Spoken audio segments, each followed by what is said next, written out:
નમસ્કાર મિત્રો, સ્વાગત છે તમારું આપણી યુટ્યુબ ચેનલ પર અને આજે આપણે જોવાના છીએ ધોરણ 11 BA ચેપ્ટર 5 ના સ્વાધ્યાયનું સંપૂર્ણ સોલ્યુશન.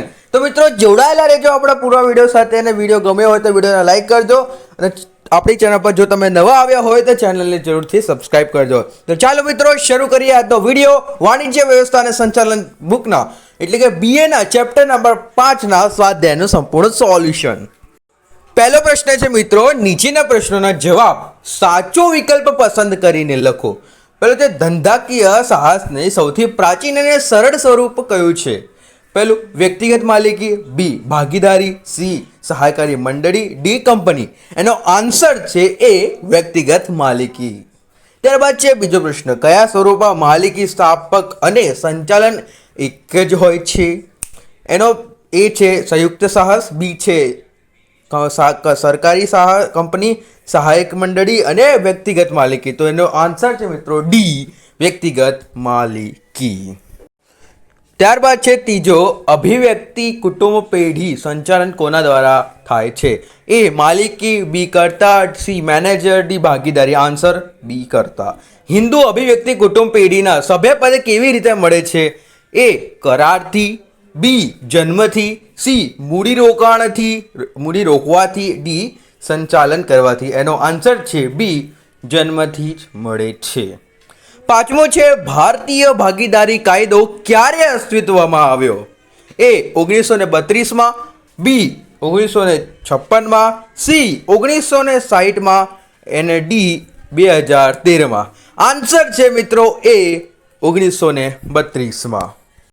મિત્રો આગળ જોતા પહેલા જો તમે આપણી ચેનલ પર નવા આવ્યા હોય તો ચેનલને જરૂરથી સબસ્ક્રાઇબ કરો, જૂના હોય અને જો સબસ્ક્રાઇબ કરવાનું બાકી હોય તો ચેનલને સબસ્ક્રાઇબ કરી દેજો, કેમ કે આપણી ચેનલ પર ભણવાના લગતા બધા વિડીયો છે મિત્રો. તમે જોઈને જઈ શકો છો, એટલે જઈને જોઈ શકો છો. ઊંધું સીધું થઈ ગયું. ભાગીદારી પેઢીમાં ઓછામાં ઓછા કેટલા સભ્યો હોય છે? એ 2, બી 3, સી 5, ડી 7. આન્સર છે મિત્રો 2 જ સભ્યો હોય છે ભાગીદારીમાં. ભાગીદારી પેઢીમાં હાલમાં વધુમાં વધુ કેટલા ભાગીદારો હોય છે? તો કે એનો આન્સર છે 50 ભાગીદારો ઓછામાં ઓછા મિત્રો હોય છે. વધુમાં વધુ, ઓછામાં ઓછા ખબર નહીં, ઓછામાં ઓછા કદાચ 2 અને વધુમાં વધુ 50. ભાગીદારી કાયદા અનુસાર ભાગીદારી પેઢીના નોંધણી કરવી તો કે ફરજિયાત છે, ફરજિયાત નથી, હિતાવહક નથી અને ડી પેઢી હિતવા નથી. તો એનો આન્સર છે બી ફરજિયાત નથી. ત્યારબાદ છે મિત્રો 9મો પ્રશ્ન, નીચે કે ધંધો કરવા માટે સમય મર્યાદા સાથે રચવામાં આવતી ભાગીદારી એટલે? તો કે એક મર્યાદિત જવાબદારી પેઢી, બી અનૈચ્છિક ભાગીદારી પેઢી, સી નિષ્ક્રિય ભાગીદારી પેઢી અને ડી મુદિત ભાગીદારી પેઢી. આનો આન્સર છે મિત્રો ડી મુદિત ભાગીદારી પેઢી.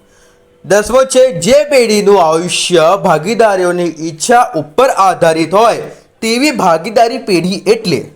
કે એ મુદિત ભાગીદારી, બી અનૈચ્છિક ભાગીદારી, સી નામની ભાગીદારી, ડી નિશ્ચિત ભાગીદારી. એનો આન્સર છે મિત્રો બી અનૈચ્છિક ભાગીદારી. ત્યારબાદ છે મિત્રો પ્રશ્ન નંબર 2 છે અને જો તમે હજુ સુધી આપણી ચેનલને સબસ્ક્રાઇબ ના કરી હોય તો મિત્રો જરૂરથી સબસ્ક્રાઇબ કરી દો મિત્રો. પ્રશ્ન નંબર 2 છે, નીચેના પ્રશ્નો 1-2 વાક્યોમાં ઉત્તર લખો. કે એક છે વ્યક્તિગત માલિકી કોને કહેવાય છે? કે ઉત્તર કે જે ધંધાકીય વ્યવસ્થાના સ્વરૂપની માલિકી, સંચાલન અને અંકુશ એક જ વ્યક્તિના હોય તે મૂડીરોકાણ કરી ધંધાની શરૂઆત કરે છે અને ધંધાનો વિકાસ કરે છે અને ધંધાના કાર્યો સંભાળે. તેના પરિણામે નફો કે નુકસાન પોતે ભોગવે છે તેને વ્યક્તિગત માલિકી કહેવાય છે. બીજું છે વ્યક્તિગત માલિકીની જવાબદારી કેવી હોય છે? ઉત્તર વ્યક્તિગત માલિકી દેવું ચૂકવવાની જવાબદારી અમર્યાદિત હોય છે. જેમ કે કોઈ વ્યક્તિ માલિક હોય તેની દેવું ચૂકવવાની જવાબદારી મિત્રો અમર્યાદિત જ હોય છે. ને મિત્રો વિડીયોને લાઈક કરવાનું ભૂલતા નહીં, કેમ કે આ વિડીયોને લાઈક તમને એટલે કે અમને ખૂબ જ ઉપયોગી રહેશે, તમને પણ ઉપયોગી રહેશે, કેમ કે બીજા વિડીયો તમને સજેસ્ટ થવાના છે મિત્રો અને અમારા કેટલાક વોચ ટાઈમ હવે વધશે મિત્રો. અને હજુ સુધી કોઈ પણ આપણી ચેનલ મોનિટાઈઝ થઈ નથી તો પ્લીઝ સપોર્ટ કરો મિત્રો, સબસ્ક્રાઈબ કરી દેજો. ત્રીજો છે કર્તા કોને કહે છે? તો કે હિન્દુ અભિવ્યક્તિ કુટુંબ પેઢીને સૌથી મોટી ઉંમરના પુરુષ સભ્યને કર્તા કહેવાય છે. ચોથું છે હિન્દુ અભિવ્યક્તિ કુટુંબના પેઢીમાં કર્તા જવાબદારી કેવી હોય છે? તો કે હિન્દુ અભિવ્યક્તિ કુટુંબના પેઢીમાં કર્તાની જવાબદારી અમર્યાદિત હોય છે. ત્યારબાદ પાંચમો પ્રશ્ન છે ભાગીદારી પેઢીના નિર્ણયો કઈ રીતે લઈ શકાય છે? ઉત્તર છે ભાગીદારી પેઢીના નિર્ણયો બધા ભાગીદારો વચ્ચે ચર્ચા વિચારણા કરી લાભાલાભનો વિચાર કરી લેવામાં આવે છે. અને ભાગીદારી પેઢીનું સંચાલન કોણ કરે છે? મિત્રો આ સાથે જ બોલી ગયો, જવાબ નથી. છઠ્ઠો પ્રશ્ન છે ભાગીદારી પેઢીનું સંચાલન કોણ કરે છે? એનો ઉત્તર છે ભાગીદારી પેઢી સંચાલન બધા ભાગીદારો સંયુક્ત કરી શકે છે, તેમજ કોઈ એક કે એક કરતાં વધારે ભાગીદારો પણ સંચાલક કરી શકે છે. ત્યારબાદ પ્રશ્ન નંબર 3 છે નીચેના પ્રશ્નોના ટૂંકમાં ઉત્તર આપો. વ્યક્તિગત માલિકી અમર્યાદિત જવાબદારી માલિકને કઈ રીતે હાનિકારક છે? વ્યક્તિગત માલિકીને માલિકની જવાબદારી અમર્યાદિત હોય તો જો ધંધાની મિલકત અને લેણા કરતાં ધંધામાં દેવું વધી જાય તો માલિકે પોતાની અંગત એટલે કે ખાનગી મિલકતોને વેચીને પણ ધંધાનું દેવું ભરપાઈ કરવું જ પડે છે. મિત્રો, વ્યક્તિગત માલિકીના રહસ્યોની જાળવણી કેવી રીતે શક્ય બને છે? ઉત્તર છે વ્યક્તિગત માલિકી એક જ વ્યક્તિ સર્વાધિકાર હોવાથી ધંધાના બધા જ રહસ્યો તેને હસ્તક હોય છે અને તે વ્યાપારના સોદાઓ, હિસાબો તથા ધંધાની સફળતાઓની બાબતો ગુપ્ત રાખી શકે છે. માલિકે તે બાબતો કોઈ પણ જણાવવી પડતી નથી કે પ્રકાશિત કરવી પડતી નથી. આમ રહસ્યોની જાળવણી શક્ય બને છે. પ્રશ્ન નંબર 3 છે મિત્રો, એ જોતા પહેલાં મિત્રો જરૂરથી આપણા વિડીયોને લાઈક અને ચેનલને સબસ્ક્રાઈબ ફટાફટ મિત્રો. અમર્યાદિત જવાબદારી એટલે શું? ઉત્તર, ધંધાની મિલકત ધંધાના દેવા ચૂકવવા માટે પૂરતી ન હોય તો ખૂટતી રકમ પોતાના અંગત મિલકત વેચીને પણ ધંધામાં દેવા ચૂકવવા પડે અને તેવા પ્રકારની જવાબદારીને અમર્યાદિત જવાબદારી કહે છે. ભાગીદારી કાયદા મુજબ ભાગીદારીની વ્યાખ્યા, એનો ઉત્તર છે મિત્રો કે 1932ના ભારતીય ભાગીદારીના કાયદા મુજબ ભાગીદારીની વ્યાખ્યા નીચે મુજબ આપવામાં આવી છે. શું છે મિત્રો કે ભાગીદારી એક એવી વ્યક્તિ કે વચ્ચેનો સંબંધ છે જેનો તેમજ બધા દ્વારા તેમના વતી તેમના એક કે વધુ દ્વારા ચલાવવામાં આવતા ધંધાનો નફો વહેંચી લેવાનો સહમત થયા છે. ત્યારબાદ મિત્રો પાંચમો પ્રશ્ન છે સગીર વ્યક્તિ ભાગીદાર ક્યારે બને છે? ઉત્તર છે સગીર વ્યક્તિ 18 વર્ષથી નીચેનો ઉંમરનો વ્યક્તિ. કહેવામાં આવ્યું છે કે મિત્રો જે સગીર વ્યક્તિ છે એ 18 વર્ષથી નીચેનો વ્યક્તિ હોય તો એને સગીર વ્યક્તિ કહેવામાં આવે છે. તો કે કરાર કરવા માટે અસમર્થ છે તેથી તે ભાગીદાર થઈ શકે નહીં. જો કે મૃત્યુ પામેલા ભાગીદાર સગીર વારસદારને ભાગીદારના લાભ આપવા માટે ભાગીદાર બનાવી શકે છે. ઓકે મિત્રો, એના પછી છે છઠ્ઠો પ્રશ્ન, દુનિયામાં લીધેલ ભાગીદાર કોને કહેવામાં આવે છે? જે વ્યક્તિ પોતાની વાણી, વર્તન કે લખાણમાં પોતે પેઢીનો ભાગીદાર છે તેવું વર્તન કરતો હોય તે ત્રાહિત વ્યક્તિને ભાગીદાર તરીકે માની લેવામાં આવે છે. અને માની લીધેલ ભાગીદાર કરાર કરતો ન હોય, મંડી લાવતો ન હોય કે નફામાં ભાગ લેતો નથી, પરંતુ ત્રાહિત વ્યક્તિ તેની સાખતે ધ્યાનમાં લઈને પેઢી સામે વ્યવહાર કરી હોવાથી તેને જવાબદારી અમર્યાદિત બને છે. ત્યારબાદ સાતમો પ્રશ્ન છે નામનો ભાગીદાર કોને કહેવાય છે? ઉદાહરણ સહિત સમજાવો.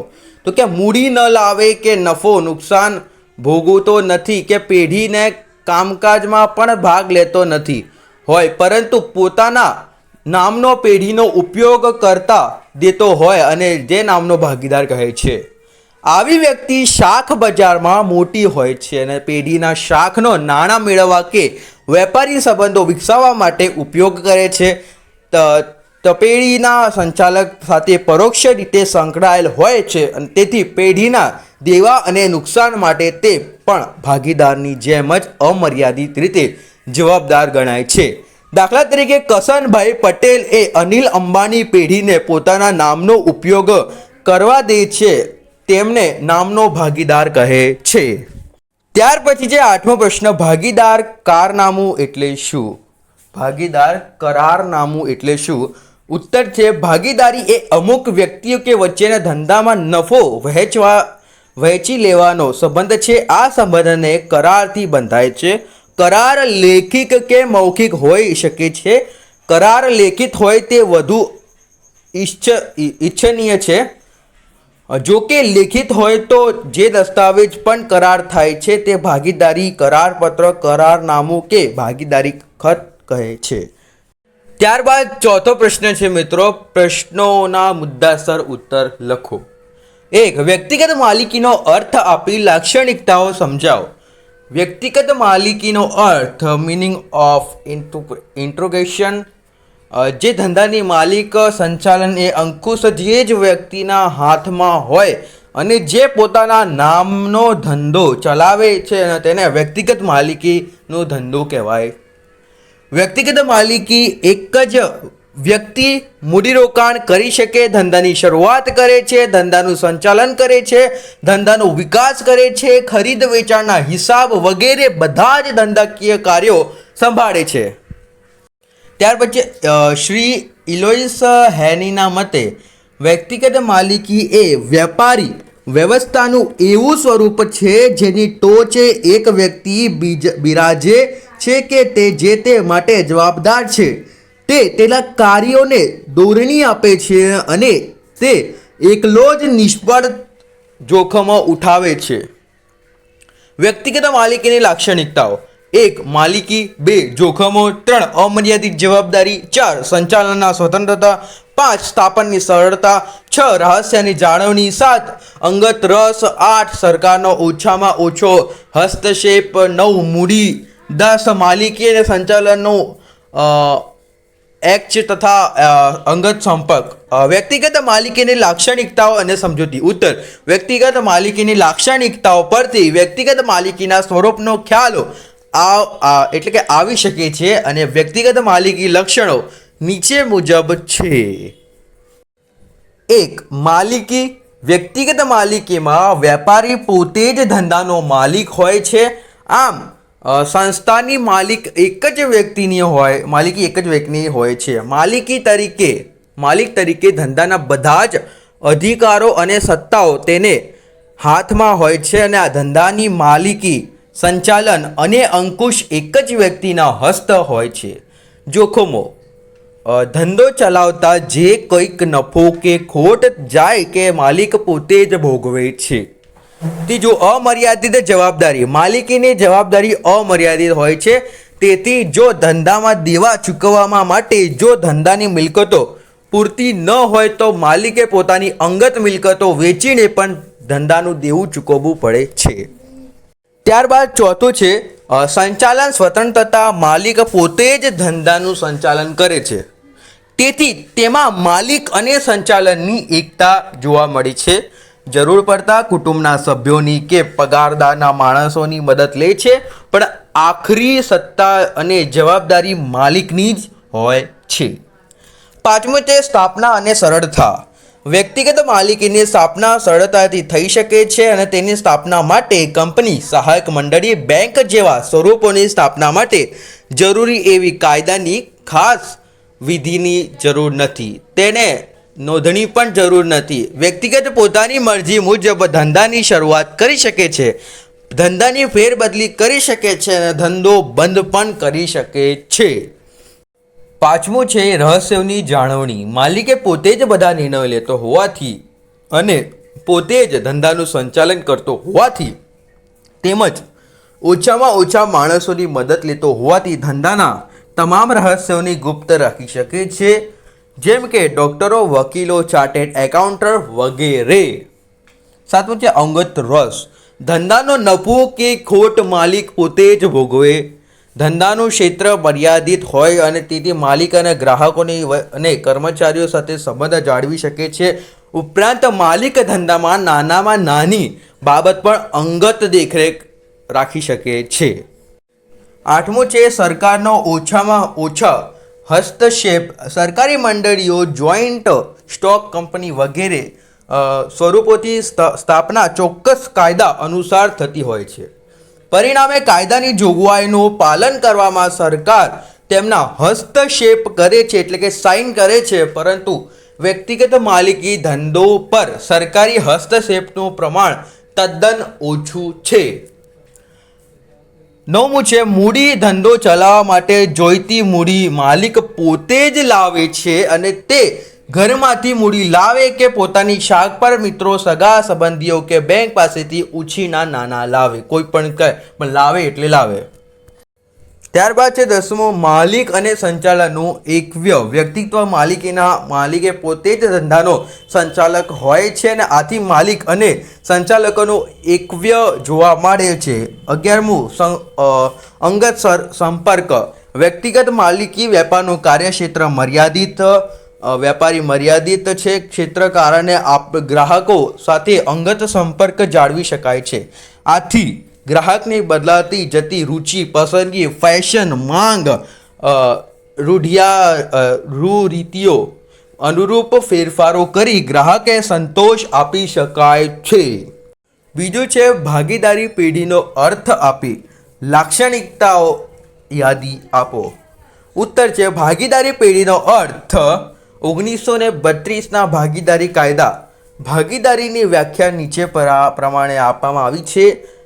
ભાગીદારી એ એવી વ્યક્તિઓનો વચ્ચેનો સંબંધ છે જેનો તેમના બધા જ દ્વારા કે તેમના વતી તેમના એક કે વધુ દ્વારા ચલાવવામાં આવતા ધંધાનો નફો વહેંચી લેવા સમર્થ થયા હોય. આવી વ્યક્તિને ભાગીદારી કહેવામાં આવે છે. તેમની વચ્ચેના સંબંધ ભાગીદારી કહેવામાં આવે છે અને તેઓ સામૂહિક રીતે ભાગીદારી પેઢીના નામે ઓળખાય છે. ભાગીદારી પેઢીની લાક્ષણિકતાઓની યાદી આ મુજબ છે. પહેલું છે કરાર આધારિત સંબંધ. બીજું છે ભાગીદારીની સંખ્યા. ત્રીજું છે અમર્યાદિત જવાબદારી. ચોથું છે કાયદેસરની પ્રવૃત્તિ. પાંચમું છે સ્થાપના વિધિ. છઠ્ઠું છે સંચાલન અને કોઈ. સાતમું છે નફો હેતુ. આઠમું માલિકની ફેરબદલી. નવમું નોંધણીની સ્થાન તથા 11મું પેઢીનું આયુષ્ય. ત્યારબાદ ત્રીજો પ્રશ્ન છે વ્યક્તિગત માલિકી એ ધંધાની તાલીમ શાળા છે, સમજાવો. વ્યક્તિગત માલિકીની સ્થાપના સરળ હોવાથી કોઈ પણ વ્યક્તિ આવી સંસ્થા શરૂ કરીને ધંધાના સંચાલનની તાલીમ મેળવી શકે છે. ધંધાના સ્વરૂપની સરળ હોવાથી ધંધા માટે જરૂરી અનુરૂપ આવડત અને જ્ઞાન સહેલાથી મેળવી શકે છે. ધંધામાં જાહેર કે જત હેમલતથી અને આપબળે ટકી શકવાનું આગળ આવવાનું હોવાથી ધંધાકીય અને સંચાલકીય બાબતોનું પ્રથમ કક્ષાનું પ્રત્યક્ષ જ્ઞાન અહીં પ્રાપ્ત થઈ શકે છે. આનો લાભ લઈ જરૂરી પડે તો મોટા ધંધામાં દાખલ થઈ શકે છે અને આથી વ્યક્તિગત માલિકીને ધંધાની તાલીમ શાળા કહે છે.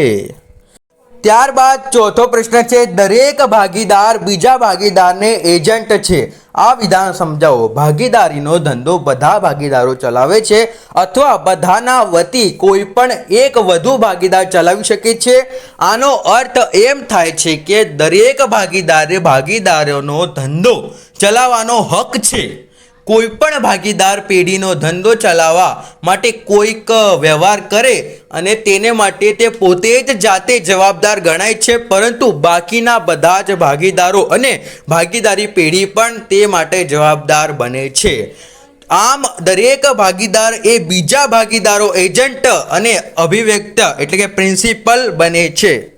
છઠ્ઠો પ્રશ્ન છે ભાગીદારી પેઢીના નોંધણીથી થતા ફાયદાઓ જણાવો. ભાગીદારી પેઢીને નોંધણી કરવાથી નીચેના મુજબ લાભો પ્રાપ્ત થાય છે. 1. ભાગીદારી પેઢી પોતાની લેણે નીકળે તો રકમ માટે બાહ્ય વ્યક્તિ કે સંસ્થા પર કોર્ટ દાવો ભાંડી શકે છે. અને બીજો છે પેઢીનો કોઈ પણ ભાગીદાર અન્ય ભાગીદારો કે પેઢી સામે કોર્ટ દાવો ભાંડી શકે છે.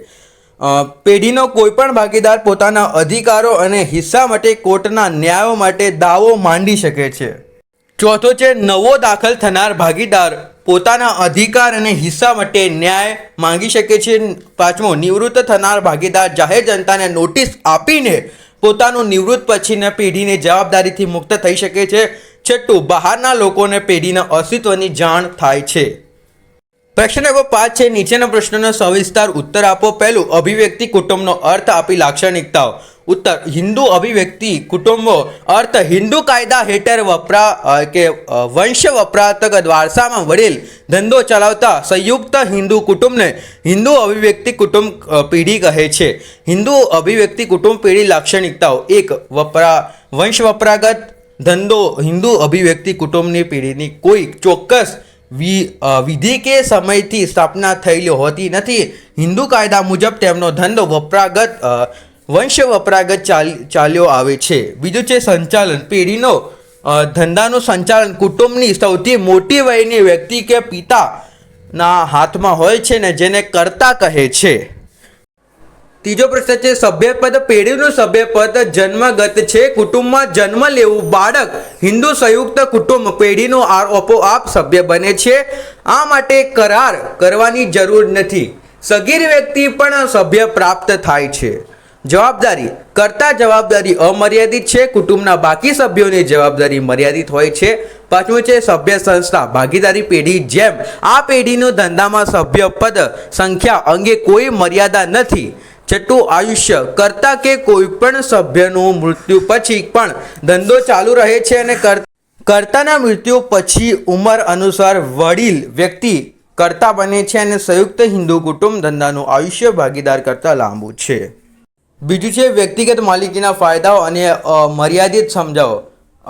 વ્યક્તિગત માલિકીનું સ્વરૂપ હજુ પણ લોકપ્રિય છે. તેનું કારણ છે કે તેના નીચે દર્શાવેલ ફાયદા છે. એક સ્થાપનાથી સરળતા. વ્યક્તિગત માલિકી સ્થાપના વ્યાપારી વ્યવસ્થા અને અન્ય સ્વરૂપની તુલનામાં ખૂબ જ સરળ છે અને તેથી માટેના દસ્તાવેજો તૈયાર કરવા પડતા નથી અને તે કાયદાને કોઈક અટપટી કે જટિલ વિધિ અનુસરવી પડતી નથી. બીજું છે ઓછી મૂડી. વ્યક્તિગત માલિકીનો ધંધો ઓછી મૂડીથી માલિક શરૂ કરી શકે છે.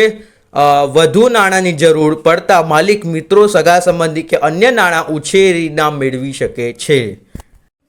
ત્રીજું રહસ્યોની જાળવણી. વ્યક્તિગત માલિકીના માલિક પોતે જ ધંધો ચલાવે છે અને તે સર્વતા તેના હાથમાં હોય છે અને તે વ્યાપારી હોદ્દા, હિસાબો તથા ધંધાની સફળતાની ચાવી વગેરે બાબતો ગુપ્ત રાખી શકે છે. વ્યક્તિગત માલિકીને વ્યાપાર વ્યવસ્થા અને અન્ય સ્વરૂપની તુલનામાં રહસ્યોની જાળવણી વધુ સારી રીતે થઈ શકે છે. ચોથું છે ઝડપી નિર્ણયો. વ્યક્તિગત માલિકી એક જ વ્યક્તિ હસ્ત માલિકીના સંચાલન અને અંકુશ હોવાથી ઝડપથી નિર્ણયો લઈ શકે છે. બજારની પરિસ્થિતિ અને બદલાતા સંજોગો અનુસાર તે ઝડપી નિર્ણયો લઈ ફાયદાકારક તકનો લાભ લઈ શકે છે. પાંચમું છે વ્યક્તિગત સંપર્ક. વ્યક્તિગત માલિકીના ધંધાની માલિકી અને સંચાલન એક જ વ્યક્તિના હસ્તક હોય છે. તે ધંધાનું સંચાલક પોતે હસ્તક રાખતો હોવાથી ગ્રાહકો, વેપારીઓ, કર્મચારીઓ તેમજ લેણદારો સાથે અંગત સંપર્ક જાળવી શકે છે. તે બદલામાં વેપારી વલણો, ફેશન, ગ્રાહકની રુચિ, પસંદગી વગેરે મુજબ ઉત્પાદન અને વિસ્તરણ વ્યવસ્થાની જરૂરી ફેરફારો કરી બજારને જાળવી રાખી શકે છે. છઠ્ઠું છે પરિવર્તનશીલ. વ્યક્તિગત માલિકીના સમય, સંજોગો અને પરિસ્થિતિ મુજબ માલિક ધંધાના સરળતાથી ફેરફારો કરી શકે છે. ઝડપી નિર્ણયો અને સતત કાળજીને કારણે તે ધંધાની પરિવર્તનશીલતા લાવી શકે છે. સાતમો છે કરવેરાનો ઓછો બોજ. વ્યક્તિગત માલિકીના ધંધાની એકમોની નફા સ્વરૂપે માહિતી આવક ગણાતી હોવાથી અન્ય સ્વરૂપો કરતાં ઓછો આવકવેરો ભરવો પડે છે. વ્યક્તિગત માલિકીના ધંધાનું કદ નાનું હોવાને કારણે આવક ઓછી હોય છે, તેથી કરવેરો બીજો ઓછો હોય છે. આઠમું ઓછા કાનૂની નિયંત્રણો. વેપારી વ્યવસ્થાના અન્ય સ્વરૂપની તુલનામાં વ્યક્તિગત માલિકી પર કાયદાના નિયંત્રણો ખૂબ જ ઓછા હોય છે. મૂડીમાં વધારો કે ઘટાડો કરવા માટે કોઈની સંમતિ લેવાની જરૂર હોતી નથી. નવમો છે અંગત રસ અને કાળજી. વ્યક્તિગત માલિકીના ધંધાનો બધો નફો કે ખોટ માલિકે સહન કરવાની હોવાથી તે ધંધાના અંગત રસ કે કાળજી રાખે છે. ગ્રાહક સંતોષ અને નુકસાનકારક બાબતો પ્રત્યેક વધુ ધ્યાન રાખી નફાકારકતા વધારી શકે છે. સંચાલન સ્વતંત્રતા અને વ્યક્તિગત માલિકીના ધંધાના નિર્ણયો માલિક જાતે લેવાનો હોય છે. તેને અન્ય કોઈ સલાહ કે સમિતિ લેવી પડતી નથી. સહકારી અને કાયદાકીય દખલગીરી તદ્દન ઓછી હોવાને સંચાલનની ત્રિહો જળવાઈ રહે છે. માલિકની મર્યાદાઓ. વ્યક્તિગત માલિકીના અને ફાયદાઓ હોવા છતાં તેની નીચે મુજબ કેટલીક મર્યાદાઓ પણ હોય છે. એક મર્યાદિત મૂડી. ધંધામાં માટેની જરૂર મૂડી માલિક પૂરી પાડે છે અને ઔદ્યોગિક ક્રાંતિ બાદ વેપારી એકમોના કદમાં વધારો થતાં તે માટે જરૂરી મૂડી પ્રાપ્ત કરવાનું કાર્ય માલિક માટે શક્ય બનતું નથી. મોટા પાયા પરના માલની ખરીદી, વિશાળ કાર્ય યંત્રોની ખરીદી કરવા માટે તથા મોટા પ્રમાણમાં માલનો સંગ્રહ કરવા માટે વ્યક્તિગત માલિકીનું સ્વરૂપ સક્ષમ નીવડતું નથી. બીજું છે અમર્યાદિત જવાબદારીઓ. ધંધાકીય માલિકી અમર્યાદિત જવાબદારીઓના કારણે તે મોટું જોખમ ખેડતા અચકાય છે. ધંધાનું દેવું માલિકે પોતાના અંગત મિલકતોને વેચીને પણ ભરવું પડે છે અને આમ ધંધાનું જોખમ માલિક એકલા જ ભોગવવું પડે છે. ત્રીજું છે ટૂંકું આયુષ્ય. ધંધાનો આધાર એક જ વ્યક્તિ પર હોવાથી માલિકનું મૃત્યુ, નાદરી કે મગજની અસ્થિરતા થતાં ધંધાનો અંત આવી શકે છે. વારસદાર પાસે ધંધાકીય આવડત કે રસ ન હોય તેવું બની શકે છે, તેથી વેપારી નબળો બને કે બંધ થઈ શકે છે. ચોથું છે મર્યાદિત કાર્યશક્તિ. ધંધાનું સંચાલન અને પેઢીનું નીતિ માલિકો પોતે ઘડે છે. કોઈપણ વ્યક્તિ ગમે તેટલી બાહોશ અને નિષ્ણાત હોય તો પણ તેના તમામ બાબતોનું નિષ્ણાત જ્ઞાન કે આવડત ન હોઈ શકે. વ્યક્તિગત માલિકે અન્ય વ્યક્તિઓ સાથે ધંધાકીય વિચારો આપલે કરવાની શક્યતા ન હોઈ શકે. ધંધાનો વિકાસ મર્યાદિત બને છે. પાંચમું છે ભૂલ ભરેલા નિર્ણયો. વ્યક્તિગત માલિકી ધંધાના તમામ નિર્ણયો પોતે જાતે જ લેવાનો હોય છે. માલિકને અન્ય વ્યક્તિઓના વિશિષ્ટ જ્ઞાન, બુદ્ધિ અને અનુભવનો લાભ મળી શકતો નથી. માલિકે ગમે તેટલો બાહોશ અને કુશળ તો હોય છતાં ક્યારેક તેને ઉતાવળિયા, ભૂલ ભરેલા અને અયોગ્ય નિર્ણયો લે છે, જે ધંધાનો માટે જોખમકારક નીવડે છે. છઠ્ઠું છે મોટા પાયા પરના વેપારી લાભનો અભાવ. મોટા કદના એકમો પર વધુ મૂડી અને વધુ વ્યવસ્થા શક્તિની જરૂર પડે છે. અમર્યાદિત જવાબદારીના કારણે મૂડી અછત અને કાર્યક્ષમતામાં મર્યાદિતના કારણે માલિક મોટું સાહસ કરી અચકાય છે અને તેથી તે મોટા પાયા પરના ખરીદ વેચાણ લાભનો મળી શકતા નથી. પ્રશ્ન નંબર 3 છે ભાગીદારી પેઢીની મર્યાદાઓ સમજાવો. વ્યક્તિગત માલિકી કરતાં ભાગીદારી વધુ ફાયદાકારક છે, આમ છતાં તે નીચે મુજબ કેટલીક મર્યાદાઓ છે. મર્યાદિત મૂડી. મોટા ધંધા માટે જોઈતી મૂડી ભાગીદાર પેઢી એકઠી કરી શકતી નથી. આથી ભાગીદાર પેઢી મોટા પાયા પરનો ધંધો કરી શકતો નથી અને તે સંશોધન જેવા કાર્યો પણ કરી શકતા નથી. અમર્યાદિત જવાબદારીને કારણે પૈસાદાર વ્યક્તિઓ ભાગીદાર બનવા માટે તૈયાર થતા નથી અને આમ મર્યાદિત પ્રમાણમાં મૂડી એકઠી કરી શકાય છે. બીજું છે અમર્યાદિત જવાબદારી. ભાગીદારી પેઢીમાં બધા ભાગીદારો જવાબદાર મર્યાદિત હોય છે. દરેક ભાગીદારની જવાબદારી વ્યક્તિગત અને સંયુક્ત હોય છે. બીજા ભાગીદાર વ્યક્તિ કરેલ કાર્ય માટે બધા જ ભાગીદારો જવાબદાર ગણાય છે. પેઢીના દેવાની ચૂકવણી માટે જો પેઢીના મિલકતો અપૂરતી હોય તો ભાગીદારીની અંગત મિલકતો વેચીને પણ પેઢીનું દેવું ભરપાઈ કરવું પડે છે. તે છે વસંતવાદિતાની શક્યતાઓ. ભાગીદારીમાં જ્યાં સુધી ભાગીદારો વચ્ચે સંપ અને સુલેહ હોય ત્યાં સુધી ભાગીદારીનું સંચાલન વ્યવસ્થિત રીતે થાય છે અને જ્યારે ભાગીદારો વચ્ચે અવિશ્વાસ, વિશ્વાસ, કુસબ કે મતભેદો પડે ત્યારે વિશ્વાસ શક્યતાઓ રહે છે અને જેની ધંધા પર વિપરીત અસર પડે છે અને આયુષ્ય અસ્થિરતા અને કારણે ભાગીદાર ધંધાનો અમુક હદ વિકાસ સાધી શકતો નથી ને જ્યાં મોટા કદની ધંધારી સંસ્થાઓ જરૂર હોય છે ત્યાં ભાગીદારોનું સ્વરૂપ કામ કરવામાં આવતું નથી. ચોથું છે રહસ્યોને જાણવાની મુશ્કેલ. ભાગીદારી પેઢીમાં કોઈ પણ અગત્યના નિર્ણયો બધા ભાગીદારો સાથે ચર્ચા વિચારણા કરી લેવામાં આવે છે. ભાગીદારીઓ વચ્ચે ચર્ચા વિચારણાના કારણે ધંધાના રહસ્યો અસરકારક જાળવણી થઈ શકતી નથી. હિસ્સાઓની ફેરબદલી મુશ્કેલ. કોઈ પણ બધા ભાગીદારો સંમતિ વગર પોતાના હિસ્સાની ફેરબદલી કરી શકતો નથી. તેથી બધાની સંપત્તિ ન મળે તો ભાગીદાર પેઢીમાંથી છૂટો થઈ શકતો નથી. છઠ્ઠું છે નિર્ણયો લેવા માટે વિલંબ. દરેક ભાગીદાર કાયદેસર રીતે પેઢીના સંચાલનમાં ભાગ લઈ શકે છે અને બધા મહત્ત્વના નિર્ણયો સર્વાનુમતેથી લેવામાં હોવાથી નિર્ણયો લેવામાં વિલંબ થાય છે. ભાગીદારી વચ્ચેના વિષાદ કુસપને જન્મેલો હોય તો નિર્ણય લેવામાં ખૂબ જ વિલંબ થાય છે, તેથી સંચાલન બગડે છે. ટૂંકા આયુષ્યની ભાગીદારી. પેઢીનું આયુષ્ય ટૂંકું હોય છે. પેઢીનો કોઈ પણ ભાગીદાર અસ્થિર મગજનો થાય તો નાદર જાહેર થતાં તે મૃત્યુ પામે તો કાયદેસરની ભાગીદારીનો અંત આવે છે ને વિકાસ, પ્રતિકૂળતા, મર્યાદિત મૂડી, મર્યાદિત કાર્યશક્તિ. ચોથું ભાગીદારી કરારનામામાં સમાવિષ્ટ થતી વિગતો જણાવો. ઉત્તર: ભાગીદારી કરારથી અસ્તિત્વમાં આવે છે અને આ કરારમાં લેખિત અથવા મૌખિક હોઈ શકે છે. જો કે લેખિત કરારને વધુ હિતાવી છે અને લેખિત કરારથી ભાગીદારીના શરતો અંગેની સ્પષ્ટતા થઈ શકે છે. લેખિત કરાર એ ભાગીદારીનું બંધારણ છે અને તેથી નિષ્ણાતો પાસેથી તૈયાર કરવામાં જોઈએ. ભાગીદારી કારનામા સમાવિષ્ટ વિગતો ભાગીદારો જે બાબતોમાં પહેલેથી સ્પષ્ટતા કરી લેવા માંગતા હોય કે ગેરસમજ કે મતભેદો ઊભો ન થાય તેવી બધી બાબતો કરારમાં સમાવેશ કરે છે ને જે બાબતો અંગે કરારનામામાં જોગવાઈનો અભાવ હોય છે ત્યારે ભારતીય ભાગીદારીની કાયદાની જોગવાઈને ધ્યાનમાં લેવામાં આવે છે. સામાન્ય રીતે લેખિત કરારનામામાં નીચે બાબતો દર્શાવ્યા હોય છે.